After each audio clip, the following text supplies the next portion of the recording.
সকালে ঘুম থেকে উঠে বড় মেয়ে বায়না ধরলো 10 টাকা চিনি আনবে। তার আব্বু তাকে 10 টাকা দিয়েছিল মজা খাওয়ার জন্য। তো সে চিনি কিনে আনবে। বলল, আম্মু আমি 10 টাকা চিনি কিনে আনবো। তো আমি বললাম, কেন?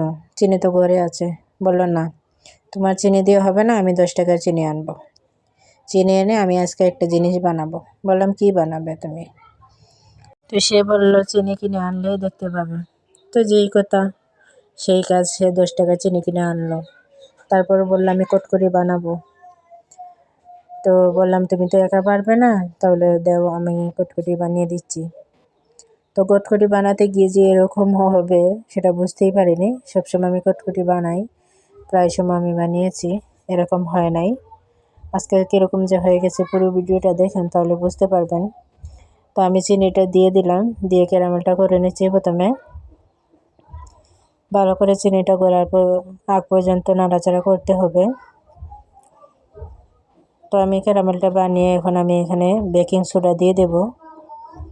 1 চামচের মতন বেকিং সোডা আমি দিয়ে দেব এখানে।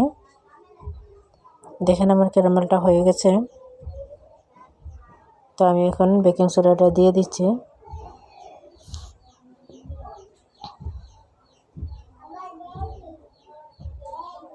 দিয়ে এখন খুব ভালো করে নাড়াচাড়া করে নেব। নাড়াচাড়া করে নিচ্ছি। আমি চুলাটা কিন্তু বন্ধ করে রেখে দিয়েছিলাম। দেখেন ভালোভাবে অনেক সুন্দরভাবে ফুলে গেছে, পাত্রটা ভরে গেছে ফুলে। দেখেন যে বাটিটাতে আমি দিয়েছি সে বাটিটাতে আগে তেল ব্রাশ করে রেখেছিলাম। তো এই বাটিটাতে আমি চেয়েছিলাম অনেক সুন্দরভাবে হবে, আস্ত উঠবে, কিন্তু দুঃখের বিষয় এটা আস্ত হয়নি। ভেঙে ভেঙে আমাকে উঠাতে হয়েছে। কি আর করব, আজকে সুন্দর করে বানাতে পারিনি। তো যাই হোক, এই ছিল আজকের মতন ভিডিও। আল্লাহ হাফেজ।